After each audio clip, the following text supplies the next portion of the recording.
Okay, आज जो है वो हम नया टॉपिक स्टार्ट करने लगे हैं, which is graph graph theory, introduction to graph theory. तो अभी से लेके जो एंड तक हमारे लेक्चर होंगे वो ग्राफ थ्योरी से रिलेटेड होंगे, और ग्राफ में से एग्जाम पॉइंट ऑफ व्यू से भी इम्पोर्टेंट है।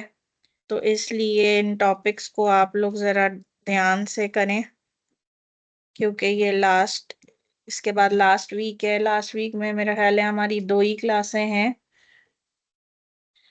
सो इंट्रोडक्शन आज हम ग्राफ्स का करेंगे। थोड़ा सा हमने ग्राफ्स को देखा जब हम रिलेशंस पढ़ रहे थे, तो we have represented relations with the help of directed graph.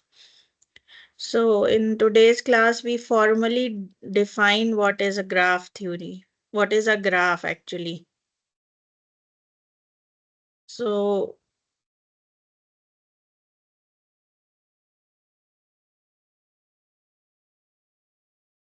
graph in mathematics is a structure which consists on two sets, set of vertex V and set of edges E. So graph में हमारे पास दो sets होंगे, एक set of vertices होगा और एक set of edges होगा. So basically set of vertices जो हमारा रिलेशन था, जिस तरह तो जिस सेट पे रिलेशन डिफाइन होता था उसको हम यहाँ वर्टिसेस का सेट कह रहे हैं. और सेट ऑफ एजेस बेसिकली हमें बताएगा कि किन दो वर्टिसेस के दरमियान रिलेशन है, ताकि हम उनके दरमियान एज ड्रॉ कर सकें. तो हर एज जो है उसके ज़ाहिर है दो एंड पॉइंट्स होंगे, और एज हम उस लाइन को कहते हैं जो हम ड्रॉ करते हैं बिटवीन टू नोड्स और two vertices. So why graphs are important? Because graphs are a general language for describing and analyzing entities with relations or interactions.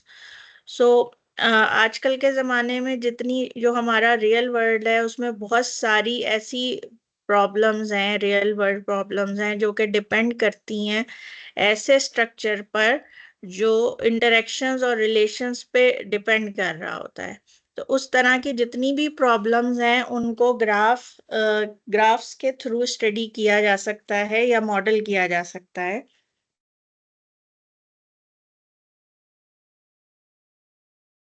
और बहुत सारे डाटा टाइप्स जो हैं वो ग्राफ है. फॉर एग्जांपल हम किसी इवेंट का ग्राफ ड्रॉ कर सकते हैं, कंप्यूटर नेटवर्क का ग्राफ ड्रॉ कर सकते हैं, disease pathways, dependency of diseases on DNA और any other symptoms, food web का ग्राफ है, पार्टिकल नेटवर्क का ग्राफ है, अंडरग्राउंड नेटवर्क्स हैं, ट्रेन सबवे का नेटवर्क है, देन सोशल नेटवर्क्स हैं, हमारे इकोनॉमिक नेटवर्क्स हैं, कम्युनिकेशन नेटवर्क्स हैं, साइटेशन नेटवर्क्स हैं जो कि पेपर साइट कर रहे हैं, एक ऑथर दूसरे ऑथर का पेपर साइट कर रहा है. Then we have a networks of neurons which represents brain. तो ब्रेन भी हमारा एक कॉम्प्लेक्स नेटवर्क है. सो ये सारी टाइप की जो स्टडीज हैं वो थ्रू द मॉडल और through the structure of graph जो है वो पॉसिबल है. तो इंटरनेट जो है वो हमारा one of the largest graph है, जिसमें हम वर्टिसेस ले सकते हैं सेट ऑफ वेब पेजेस को, और एजेस जो है वो उनके दरमियान लिंक्स हैं उसको हम ले सकते हैं. Then we have social media network. So कुछ टर्मिनोलॉजीज जो कि ग्राफ को पढ़ने में हमें मदद करती हैं. So the number of vertices in a graph is called the order of the graph, and the number of edges in the graph is called the size of the graph. तो आज का जो लेक्चर है वो majorly ज्यादातर हम terminologies और definition पढ़े ग्राफ से related. So if the set of vertices are finite तो फिर finite graph होगा, otherwise infinite graph होगा. अब इस लेक्चर्स में तो हम finite graphs को ही ज्यादा स्टडी कर रहे होंगे. तो हमारे पास डिफरेंट टाइप के ग्राफ्स हो सकते हैं, जैसे कि ये एक एयर प्लेन का जो जर्नी है या किसी एयरलाइन का, कि वो किस तरह डिफरेंट स्टेट्स को कनेक्ट करता है, तो उसका ग्राफ हम ड्रॉ कर सकते हैं या स्टडी कर सकते हैं। ग्राफ्स जो है वो डिफरेंट टाइप्स के होते हैं। सबसे पहले simple graph, graph in which each edge connects with two different vertices and where no two edges connect the same pair of vertices is called a simple graph. Simple graph में आपके पास direction नहीं होती, ठीक है। Simple, ज्यादातर जो हम यहाँ ग्राफ्स डिस्कस करेंगे वो अनडायरेक्टेड ग्राफ होंगे, और जब हमारे पास कोई ऐसा रिलेशन होगा जो कि डायरेक्टेड रिलेशन होगा तो फिर हम डायरेक्शन को इनकॉर्पोरेट करेंगे। अदरवाइज हमारे पास अनडायरेक्टेड ग्राफ होंगे। अनडायरेक्टेड ग्राफ का मतलब ये है कि अगर ये एज E1 है between the vertices V1 and V2, तो यही एज जो है वो V2 और V1 के दरमियान भी कंसीडर होगा। तो अगर हम रिलेशन की टर्मिनोलॉजी में देखें तो जो रिलेशन V1 से V2 का है वही रिलेशन V2 से V1 का होगा। तो हमारे पास दोनों साइड के जो एरो होते थे वो यहाँ पर नहीं है, लेकिन एक लाइन, अनडायरेक्टेड लाइन लगाने का मतलब है कि ये रिलेशन दोनों तरफ से ही पढ़ा जाएगा, V1 से V2 भी और V2 से V1 भी।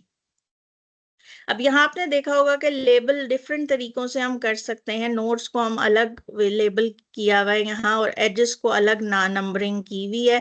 तो डिपेंड करता है कि हम किस तरह की रिप्रेजेंटेशन करते हैं ग्राफ्स की। जहाँ पर एजेस से हम कोई इंफॉर्मेशन ले रहे होते हैं या एजेस से हमें कोई कैलकुलेशन करनी होती है, तो वहाँ हम एजेस को भी लेबल कर सकते हैं, जिस तरह हम वर्टिसेस या नोड्स को लेबल करते हैं। तो सिंपल ग्राफ एक ऐसा ग्राफ होता है जिसमें लूप्स नहीं होते और मल्टीपल एजेस भी नहीं होते। मल्टीपल एजेस का क्या मतलब है? मल्टीपल एजेस का मतलब ये है कि जैसे वी हैव,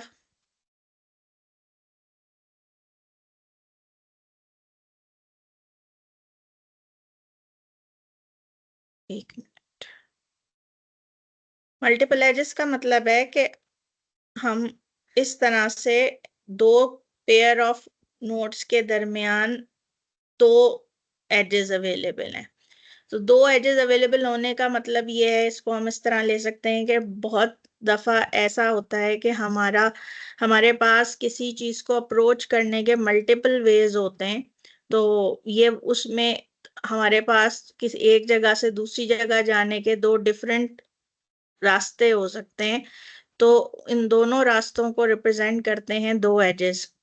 एक और रीजन भी हो सकता है मल्टीपल एजेस लेने का, वो ये हो सकता है कि हम अगर ये चाह रहे हैं कि कोई जो पर्टिकुलर हमारा एज है उसकी वेटेज ज्यादा हो जाए। यानी अगर मैं चाह रही हूँ कि ये जो एज है, ये तो एक ही एज है इसके और इसके दरमियान, लेकिन यहाँ से यहाँ तक जो ये एज है ना, इसकी इसकी वेट ज्यादा है। अगर मैं इसको एक फ्रेंडशिप ग्राफ के तौर पे देखती हूँ तो मैं ये कहना चाह रही हूँ कि अगर V1 और V2 दो फ्रेंड्स हैं और V2 और V5 भी दो फ्रेंड्स हैं, तो V2 और V5 की जो फ्रेंडशिप है उसका वेट डबल है एज कंपेयर टू V1 और V2 की फ्रेंडशिप के। तो इस चीज को कभी हम मल्टीपल एजेस से रिप्रेजेंट करते हैं और कभी हम वेट एक असाइन कर देते हैं। आगे हम वेटेड ग्राफ में देखेंगे कि एक नंबर एसोसिएट कर देते हैं। मिसाल के तौर पे इसका वेट अगर 1 है तो इसका वेट डबल हो जाएगा इससे, क्योंकि ये जो फ्रेंडशिप बॉन्ड है ये ज्यादा स्ट्रॉन्ग हमें नजर आ रहा है as compare to this bond. तो इस तरह से डिफरेंट एस्पेक्ट जो है वो हम लेबल कर सकते हैं। फिलहाल हम सिंपल ग्राफ डिफाइन कर रहे थे। तो simple graphs are the graph जिसमें कोई लूप नहीं होगा, मल्टीपल एजेस नहीं होंगे, सिर्फ एक सिंगल लाइन होगी between any pair of vertices.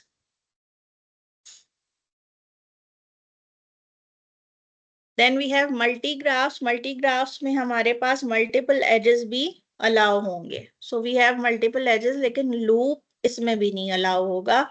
And then we have pseudographs. Pseudographs में हमारे पास लूप्स भी अलाउ होंगे, हमारे पास मल्टीपल एजेस भी अलाउ होंगे। तो सूडोग्राफ्स जो है वो मिक्सचर ऑफ ग्राफ्स हैं जिसमें हमारे पास मल्टीपल एजेस भी हैं और लूप्स भी हैं। Then we have directed graph. Directed graph में हम ऑलरेडी देख चुके हैं के डायरेक्शन ओरिएंटेड होते हैं. So there is a directed edges from which start from some node u and ends at some node v. Suppose this is node u and this is node v. So this is a directed edge, and directed edge को we represent with the ordered pair, and an undirected edge को हम फिर simple plain bracket से represent करते हैं.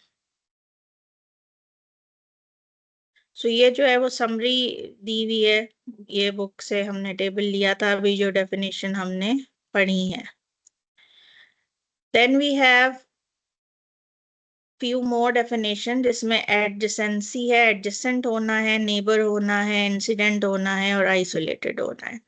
So two vertices u and v in an undirected graph are called adjacent in G if u and v are endpoints of an edge. So अगर दो vertices के दरमियान edge मौजूद है तो फिर हम उनको neighbors कहेंगे. So if we have a graph like this, so 1 2 का नेबर है और 2 1 का नेबर है, 2 3 का नेबर है, एडजेसेंट है और नेबर भी है. ठीक है, एडजेसेंट और नेबर एक ही बात है. सो 1 और 2 एडजेसेंट हैं, 2 और 3 एडजेसेंट हैं, लेकिन 1 और 3 एडजेसेंट नहीं है बिकॉज 1 और 3 में हमारे पास एज मौजूद नहीं है. तो इसी तरह जब हम डिफाइन करते हैं एज के लिए तो एज एडजेसेंसी भी होती है, यानी कि अगर ये E1 एक एज है और एक ये E2 एक एज है तो ये दोनों एजेस इन एडजेसेंट होंगे अगर इन दोनों एजेस के दरमियान एक वर्टेक्स कॉमन है. जैसे कि E1 और E2 जो हैं वो एडजेसेंट एजेस हैं, जबकि अगर मैं इसको एक्सटेंड कर दूं ग्राफ को, for example like this, then E4 और E2, E4 और E2 एजेस जो हैं वो एडजेसेंट नहीं हैं क्योंकि E4 और E2 के दरमियान कोई वर्टेक्स कॉमन नहीं है. E2 और E3 एडजेसेंट हैं, E1 और E3 एडजेसेंट हैं, E1 एंड E2 एडजेसेंट हैं, E3 and E4 adjacent edges हैं. सो एडजेसेंसी या नेबरिंग जो पोजीशन है वो वर्टेक्स के लिए भी हम डिफाइन करते हैं और वो एजेस के लिए भी हम डिफाइन करते हैं. फिर हम कहते हैं कि एज ई जो है वो इंसिडेंट है विद वर्टिसेस v और एंड u अगर एज जो है वो ड्रॉ हमने किया हुआ है u और v के दरमियान. So here E1 is incident with 1 and 2. Node 1 and node 2 के दरमियान एज E1 है, so we say that E1 is the edge incident with node 1 and node 2. और अगर कोई नोड अलग से होगा जैसे कि लाइक दिस तो हम उसको आइसोलेटेड कहेंगे क्योंकि वो कनेक्टेड नहीं है किसी और नोड के साथ. So we have this example. So ma'am yes, incident edges की समझ नहीं आई. इंसिडेंट मींस कि अगर ये एज इन दोनों को ज्वाइन कर रहा है तो ये इन दोनों पे इंसिडेंट है. This is a terminology. हम कहते हैं कि edge is incident with vertex अगर वो एज उन वर्टेक्सेस को ज्वाइन कर रहा होगा. और मैम आइसोलेटेड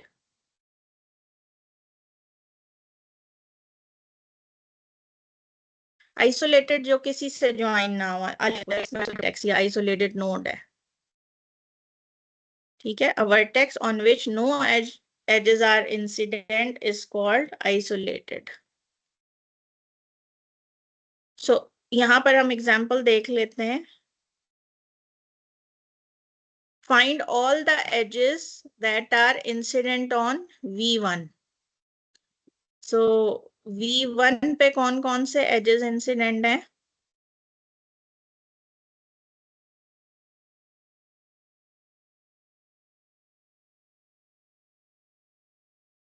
हाँ जी, कौन सवाल पूछ रहा था? कायनात पूछ रही थी.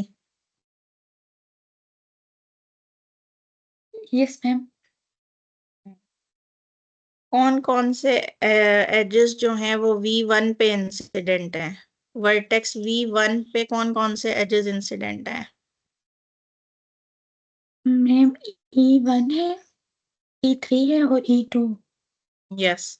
So E1, E2 and E3 are incident on V1. Similarly, E4, E2 and E3 are incident on V2.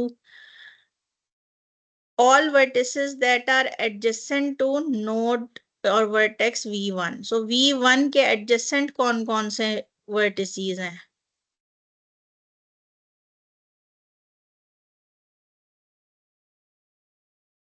V2 and हाँ जी. V3.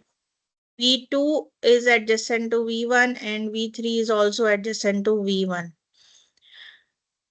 अब देखें V1 और V3 के दरमियान ये मल्टीपल एज है, ये दो एजेस हैं जो V1 और V3 को कनेक्ट कर रहे हैं। इन दोनों एजेस को हम पैरेलल एजेस भी कहते हैं। So parallel edges are those edges which join same nodes. So दो नोड्स अगर मल्टीपल एजेस से ज्वाइन है तो उन सारे एजेस को हम पैरेलल एजेस कहेंगे, इस तरह पैरेलल लाइंस होती हैं। तो यहाँ पे क्योंकि ये फ्री हैंड ड्राइंग है तो पैरेलल का मतलब ये है कि ये दोनों edges same pair of vertices को ज्वाइन कर रहे हैं, इसीलिए इन्हें हम पैरेलल एजेस कह रहे हैं। सो पैरेलल एजेस हमें सारे बताने हैं। तो पैरेलल एजेस कौन कौन से हैं? E2 है और E3 है। यहाँ पर V1 पे जो इंसिडेंट थे वो कौन कौन से थे? वो थे E1, E2 and E3। Adjacent to V1 कौन कौन से थे? V2 and V3। Edges that are adjacent to E1, तो E1 एज के एडजेसेंट एज कौन से हैं?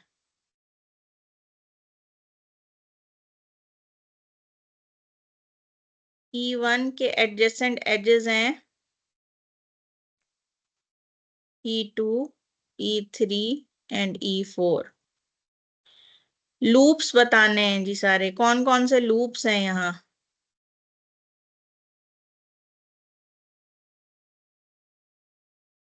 हाँ जी, कोई जवाब दिया करें जब मैं क्वेश्चन करूं तो।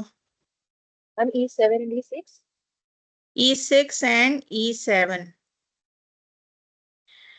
All vertices that are adjacent to themselves. अच्छा, adjacency की डेफिनेशन हमने ये दी थी कि अगर दो नोड्स के दरमियान एक एज है तो वो दोनों नोड्स एडजेसेंट होंगे।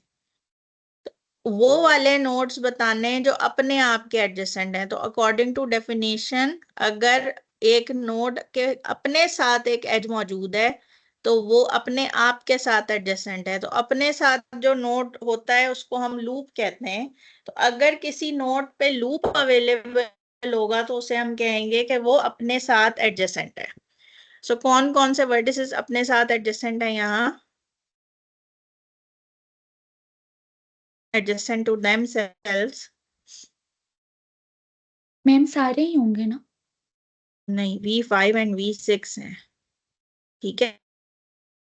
V5 पे लूप है तो V5 अपने साथ कनेक्टेड है वाया एज, और V6 भी अपने साथ कनेक्टेड है वाया एक एज जिसको हम लूप कह रहे हैं।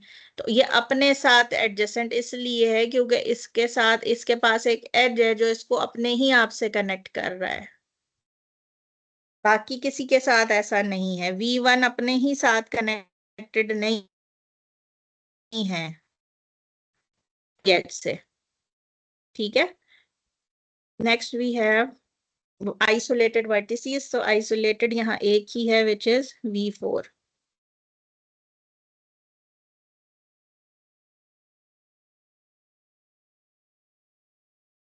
तो हम एडजेसेंसी लिस्ट जो है ना वो मेंटेन कर लेते हैं सबसे पहले। तो एडजेसेंसी लिस्ट क्या होती है? ये इसी तरह है जैसे कि अगर मैं आपसे कहूँ कि एक सोशल नेटवर्क का ग्राफ है, फॉर एग्जांपल फेसबुक का ग्राफ है, तो हम किसी पर्सन के सारी फ्रेंड्स लिस्ट जो हैं वो निकाल लें। तो क्योंकि वो अपने फ्रेंड्स के साथ कनेक्टेड है, ठीक है, तो वो जो कनेक्शन है उसका फ्रेंड्स के साथ, उस कनेक्शन को हम एज कह सकते हैं।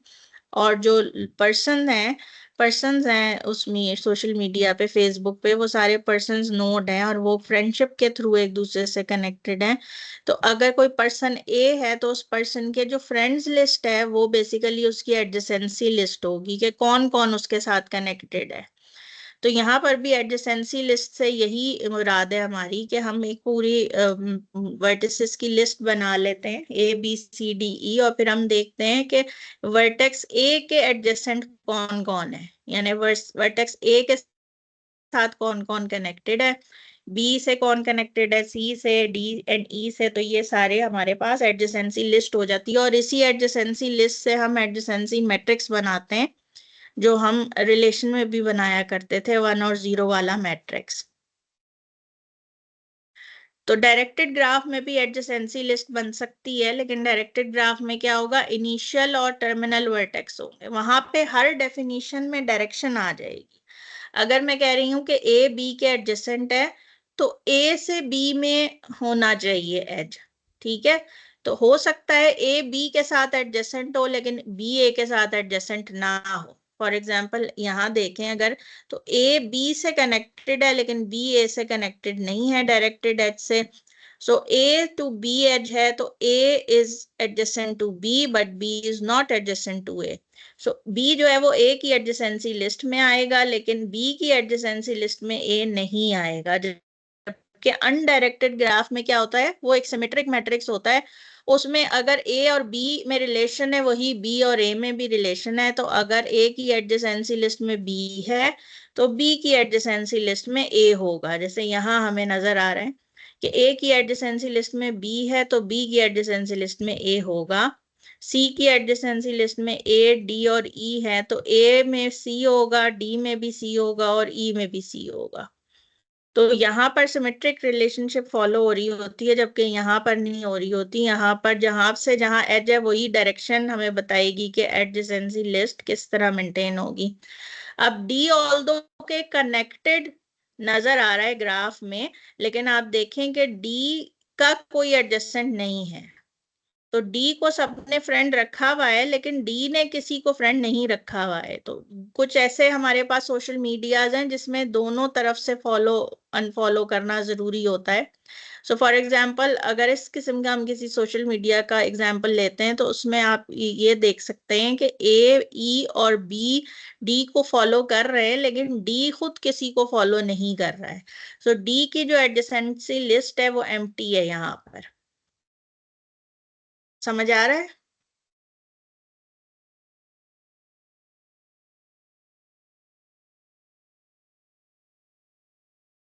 खामोशी है फिलहाल। मेरी आवाज आ रही है? Yes ma'am. Okay, so now we define adjacency matrix. तो एडजेसेंसी मैट्रिक्स बड़ा आसान है जो हम पहले भी ड्रॉ कर चुके हैं। जहां पर एज होगा उधर हम 1 लिख देंगे, मैट्रिक्स एक बना लेंगे हम। और ये मैट्रिक्स हमेशा स्क्वायर ही होगी यहाँ पर क्योंकि नोड्स का जो सेट है V वो एक ही सेट है। तो उसी को हम यहाँ कॉलम में लिख रहे होंगे, उसी को हम यहाँ रोज में लिख रहे होंगे और ये एक स्क्वायर मैट्रिक्स होगा एडजेसेंसी मैट्रिक्स जो है। और इस एडजेसेंसी मैट्रिक्स में जहां जहां एज होगा वहां वहां पे हम 1 लिख देंगे और जहां एज नहीं होगा वहां हम 0 लिख देंगे। तो ये एक 0 1 का मैट्रिक्स होगा। अगर ये अनडायरेक्टेड ग्राफ का एडजेसेंसी मैट्रिक्स है तो ये सिमेट्रिक होगा क्योंकि जहां पर ए बी के दरमियान एज है वहीं बी ए के दरमियान भी एज है। लेकिन अगर ये डायरेक्टेड ग्राफ का मैट्रिक्स है तो वो हम ऑलरेडी रिलेशन में ड्रॉ कर चुके हैं, उसका सिमेट्रिक होना जरूरी नहीं है। वहां पे जब वन साइडेड रिलेशन अगर है सिर्फ तो वहां एक जगह पर ही 1 आ रहा होगा, दूसरी जगह पे 0 आ रहा होगा। तो जैसा कि हम देख सकते हैं this is a simple graph. Simple क्यों है? क्योंकि इसमें लूप्स भी नहीं है, मल्टीपल एजेस भी नहीं है और ये अनडायरेक्टेड ग्राफ है, इसमें डायरेक्शंस भी नहीं है। तो आप देखें ए बी सी डी 4 इसमें नोड हैं। तो अगर मैं इसको यहाँ लेबल कर दूं, सो ए बी एज है, ए सी एज है और ए डी एज है, बी ए एक एज है और बी सी एक एज है। इसी तरह सी ए सी बी और डी ए। तो आप देख सकते हैं कि ये एक सिमेट्रिक मैट्रिक्स है। ये अलोंग द डायगोनल जो है ये सिमेट्रिक है। यहाँ 1 है तो यहाँ भी 1 है, यहाँ 1 है तो यहाँ भी 1 है, और यहाँ 1 है तो यहाँ भी 1 है। तो ये एक सिमेट्रिक मैट्रिक्स हमारे पास है, और ये अनडायरेक्टेड ग्राफ का एडजेसेंसी मैट्रिक्स है। अब अगर एडजेसेंसी मैट्रिक्स मौजूद हो तो फिर हम ग्राफ ड्रॉ कर सकते हैं। ये हम रिलेशन में भी प्रैक्टिस कर चुके हैं इसकी, उसमें डायरेक्टेड होता था, इसमें अनडायरेक्टेड की बात हो रही है फिलहाल। तो जब तक हमने ग्राफ थ्योरी में कहा नहीं जाएगा कि ये डायरेक्टेड है तो हम डायरेक्शन नहीं ले लिया करेंगे। तो अब ये एडजेसेंसी मैट्रिक्स है, इसकी हमें ड्रॉ करना है, तो हम कहीं पर भी नोट्स प्लेस कर देंगे, और according to the given relation define A B है तो बी ए बी है। तो ये दोनों हो गए हैं, ए सी है और सी ए भी है, और बी डी है तो डी बी भी है, और इसी तरह सी डी है तो डी सी भी है। तो ये ग्राफ मैट्रिक्स से ग्राफ ड्रॉ कर सकते हैं और ग्राफ से मैट्रिक्स लिख सकते हैं। तो पाइथन में हमारे पास नेटवर्क एक्स लाइब्रेरी है जिसमें हम ग्राफ ड्रॉ कर सकते हैं। ठीक है, वहां पर हम उसको सेट दे दें, नोड्स का सेट दे दें और एजेस का रिलेशन डिफाइन कर दें। तो नेटवर्क एक्स और मैथ प्लॉट लाइब्रेरी है एक, उन दोनों की मदद से वो हमें ग्राफ को विजुअलाइज करा सकता है, और उसके ऊपर फिर हम डिफरेंट ऑपरेशंस कर सकते हैं। Then we have multi graph. तो मल्टी ग्राफ का हमारे पास जो एडजेसेंसी मैट्रिक्स होता है उसमें हम जितने नंबर ऑफ एजेस होते हैं वो लिख देते हैं, फिर ये 1-0 मैट्रिक्स नहीं होता फर्दर। अब जैसे ए और बी के दरमियान 3 एजेस हैं तो ए बी एज में मैं 1 के बजाय 3 लिखूंगी यहाँ पर। इसी तरह ए डी एज के लिए मैं 2 लिखूंगी क्योंकि यहाँ 2 एजेस हैं। वेटेड ग्राफ भी हो सकता था, तो वेटेड ग्राफ में क्या होता है, अगर यही वेटेड ग्राफ होता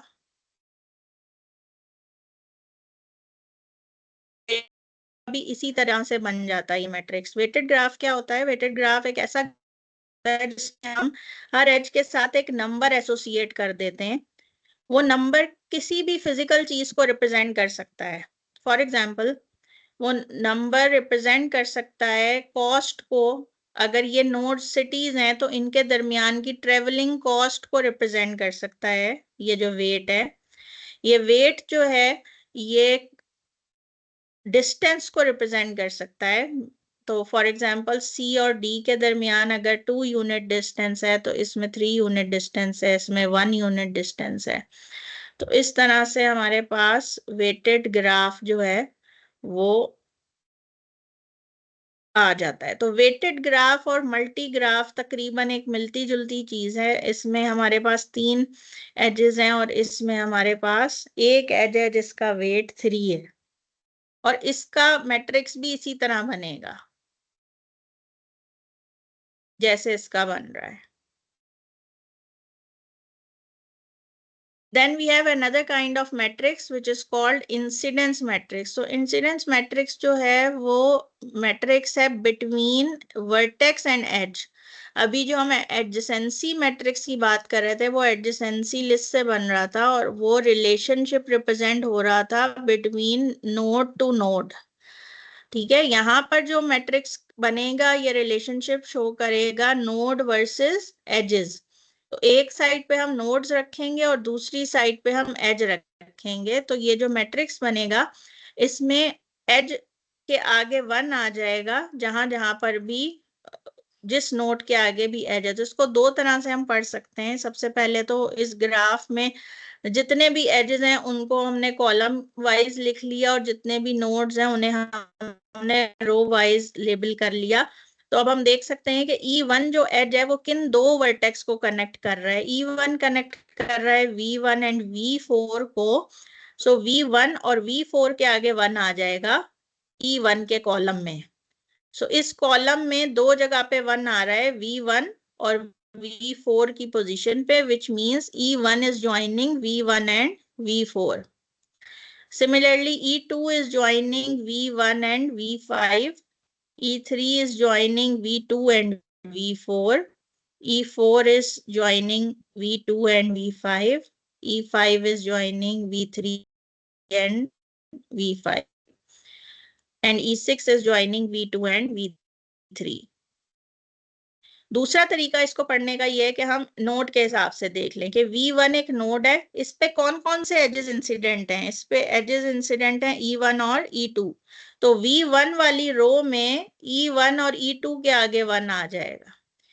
सिमिलरली V2 जो नोड है उस पे कौन कौन से एजेस इंसिडेंट हैं, E4, E3 and E6।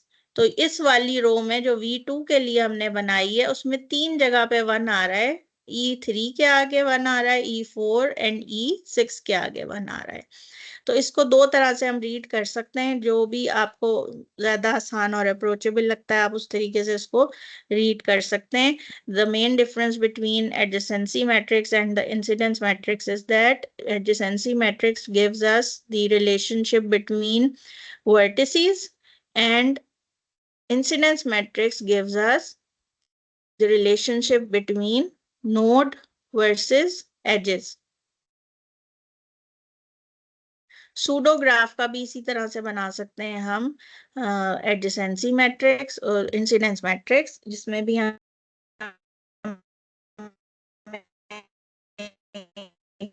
Side पे वर्टिसेस रख लेगा तो लूप में हमारे पास एक जगह पर ही 1 आएगा। V1 पे अगर लूप है तो E1 is a loop.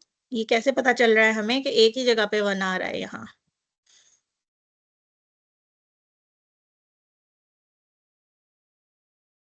Then we have, अभी तक तो हम दो वर्टिसेस को कनेक्ट कर रहे थे एक एज से, जैसे V1 से V2 हम जा रहे हैं डायरेक्ट वाया एन एज। लेकिन इस तरह भी हो सकता है कि V1 और V2 एक ग्राफ है जिसमें कुछ नंबर ऑफ वर्टिसेस हैं। फॉर एग्जांपल मैं एक ड्रॉ कर लेती हूँ।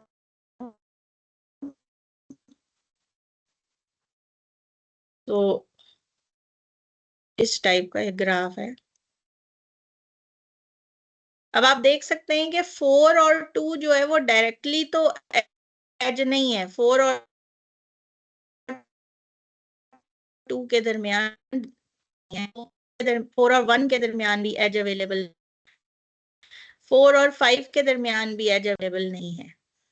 लेकिन हम 4 से 1 जा सकते हैं। तो जब हम एक से ज्यादा एजेस को के ऊपर ट्रेवल करना शुरू करते हैं तो ऐसी सिचुएशन में हमारे पास कुछ मजीद डेफिनेशंस आती हैं, जिसमें जो सबसे पहली डेफिनेशन है वो है वॉक। सो वॉक जो है वो सबसे बेसिक डेफिनेशन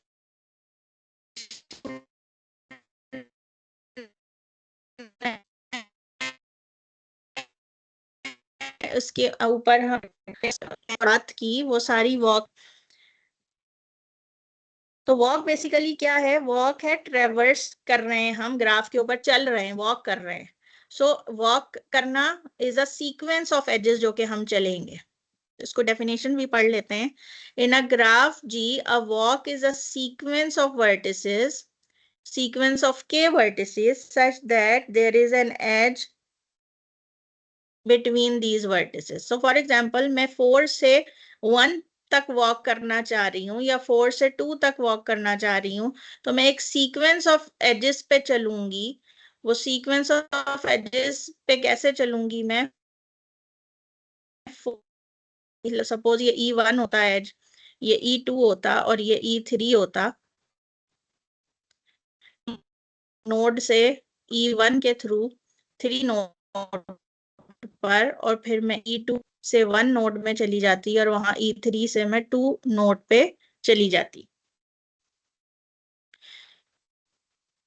तो ये हमारे पास एक वॉक बन जाती।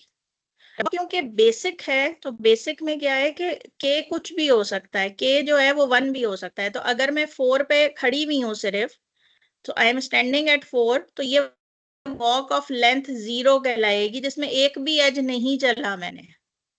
सो एक भी एज नहीं चला because there is no condition on के हेयर। के कुछ भी हो सकता है, के कैन बी 1, कैन बी 0, तो के 1 भी हो सकता है यहाँ, 1 और सॉरी 1 ही मिनिमम हो सकता है। तो 1 का मतलब ये है कि एक ही नोड है मेरे पास। तो अगर मैं नोड 4 पे खड़ी हूं तो ये एक वॉक कहलाएगी। तो अगर हम इसको नस्ट के ऊपर मैप करें, सो नस्ट की फॉर एग्जांपल हमारे पास बहुत सारे स्कूल हैं H12 कैंपस में, तो अगर हम उन्हें नोड्स ले लें डिफरेंट स्कूल्स को, तो सीक्स एक स्कूल है, साडा एक स्कूल है, SNS एक स्कूल है, S3H एक स्कूल है, तो ये सारे स्कूल हैं, NBS एक और स्कूल है। इन सबके दरमियान डायरेक्ट एज अवेलेबल है। Suppose we have this kind of map. तो अब अगर मुझे SNS से NBS जाना है, तो मैं SNS से NBS आने के लिए SNS से सीक्स और सीक्स से NBS अगर जाती हूँ तो ये, फिर NBS से मैं आगे S3H चली जाती हूँ, S3H से आगे हम C1 चले जाते हैं, तो ये सारी एक वॉक हो जाएगी।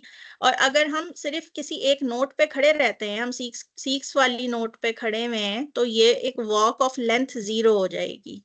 So what is the length of a walk? Length of a walk is number of edges that we traverse. जितने हमने एजेस चले वो उसकी लेंथ है। तो जैसे कि ये वॉक हमने की थी, इसकी लेंथ 3 है क्योंकि इसमें 3 एजेस चले हैं हमने। अगर मैं एक भी एज नहीं चल रही हूं, जैसे कि मैं 5 पे खड़ी हुई हूँ सिर्फ, तो ये वॉक ऑफ लेंथ 0 हो जाएगी और ये वॉक ऑफ लेंथ 3 हो जाएगी। तो वॉक क्लियर है हमें? तो वॉक लिखने के डिफरेंट वेज होते हैं। अगर एजेस लेबल हैं तो हम एजेस लेबल करते हैं, अगर एजेस लेबल नहीं है, सिंपल ग्राफ है, तो हम सिर्फ वर्टिसेस से भी बता सकते हैं कि हम 4 से 3 गए, 3 से हम 2 चले गए, तो ये एक वॉक हो गई। या हम सिर्फ एजेस से भी बता सकते हैं कि पहले हमने E1 स्टार्ट किया, हमने 4 से E1 हम चले, फिर हम E2 चले और फिर हम E3 चले। कनेक्टेड है ना हमारी क्लास अभी?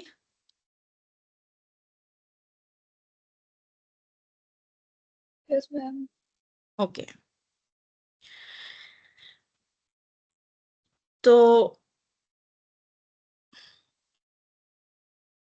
वॉक के बाद जो एडिशन हमारे पास, एडिशनल एक कंडीशन हम वॉक पे अगर इम्पोज करते हैं तो फिर ट्रेल आ जाती है। ट्रेल में हम कंडीशन इम्पोज करते हैं that we can not repeat any as.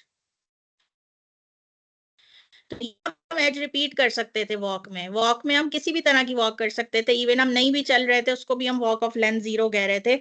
अगर मैं 4 और 3 के दरमियान ही बार बार चल रही थी, फॉर एग्जाम्पल मैं चल रही थी 4 E1 3, फिर E1 फिर 4 फिर E1 फिर 3, तो हम बार बार E1 को ही चल रहे थे, वॉक ऑफ लेंथ 3 हम कर रहे थे, सेम एज को रिपीट कर रहे थे, तो ये भी एक वॉक थी हमारे पास।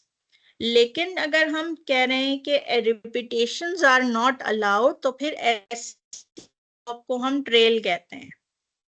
सो अगर ये एग्जांपल देखें तो ये वाली जो वॉक है ये ट्रेल है, ठीक है, और ये वाली वॉक ट्रेल नहीं है क्योंकि इसमें हम E1 पे ही बार बार चल रहे हैं।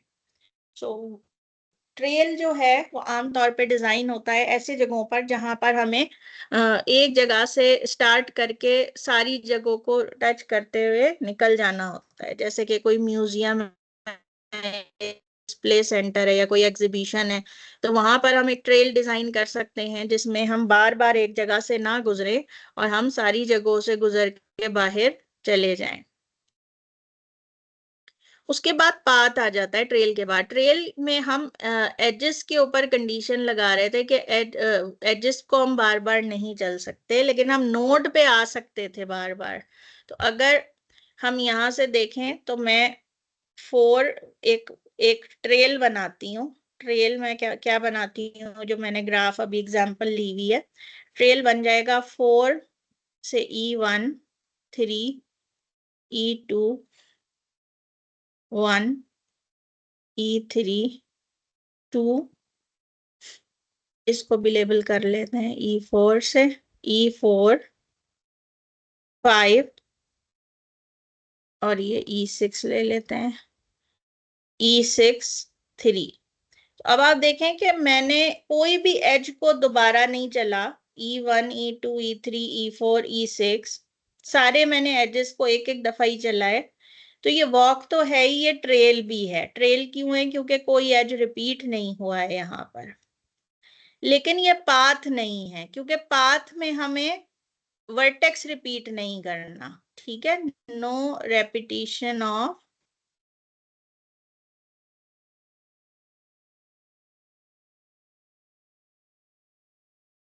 वर्टेक्स। तो मैं 2 दफा टच कर रही हूँ, 2 दफा विजिट कर रही हूँ मैं वर्टेक्स 3 को। तो अगर मैंने एक वॉक में 2 दफा किसी वर्टेक्स को चल लिया है या विजिट कर लिया है तो उसको हम पाथ नहीं कहेंगे। तो ऐसी जगह पे जहां पर बाज जगह पे बाज बुक्स में ट्रेल और पाथ को वो एक ही कंसीडर कर रहा होता है, वो इस टाइप के ग्राफ्स होते हैं जहां पर किसी वर्टेक्स को हम दोबारा विजिट कर ही नहीं सकते, ऑटोमेटिकली वो ऑप्शन किल हो जाता है। तो ऐसी सिचुएशन में क्या होता है कि पाथ और ट्रेल की डेफिनेशन को इंसाइड कर जाती है। अदरवाइज जो माइनर सा डिफरेंस है वो ये है कि वहां हम एज को रिपीट नहीं कर रहे हैं और यहाँ हम वर्टेक्स को रिपीट नहीं कर सकते हैं। ठीक है, पाथ और ट्रेल का फर्क समझ आ गया आपको? Yes ma'am.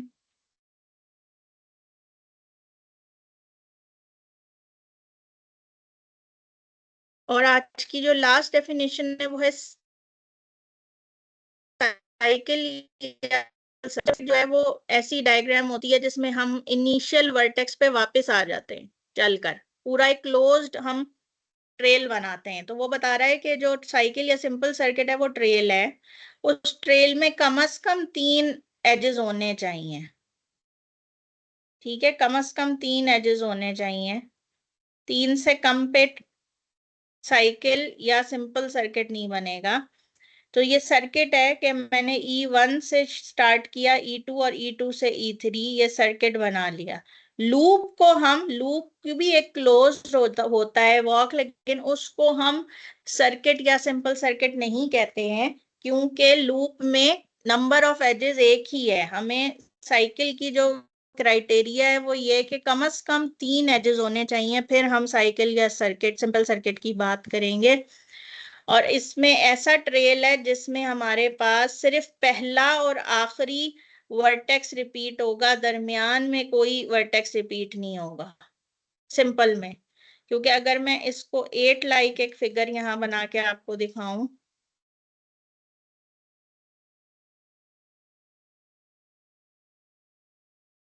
इस तरीके से,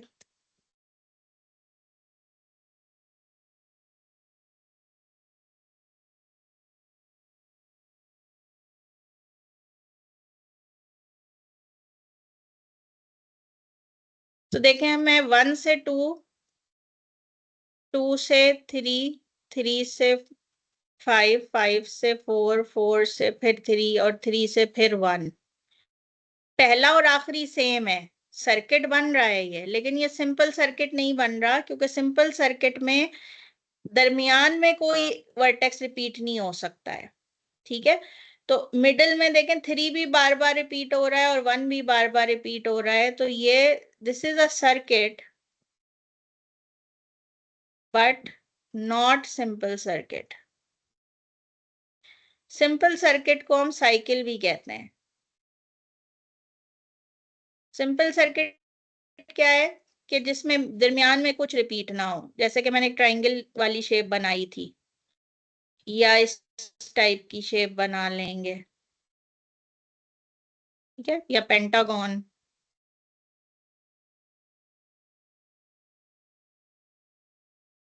हेक्सागन, ये सारी शेप्स जो हैं ये साइकिल हैं, क्योंकि इनके दरमियान में कोई वर्टेक्स रिपीट नहीं हो रहा, सिर्फ पहला और आखिरी रिपीट हो रहा है। तो इसको हम कह रहे हैं साइकिल और सिंपल सर्किट। और जो दूसरा है जिसमें दरमियान में भी कुछ रिपीट हो जाता है उसको हम सिर्फ सर्किट कहते हैं। सो ये सारी डेफिनेशंस थी, इनकी एग्जांपल आप इसमें से बुक में कोई एज सच प्रैक्टिस नहीं है, लेकिन ये डेफिनेशंस आपको क्लियर होनी चाहिए कि अगर एक ग्राफ आपके पास है तो आपको पता हो कि एडजेसेंट होना क्या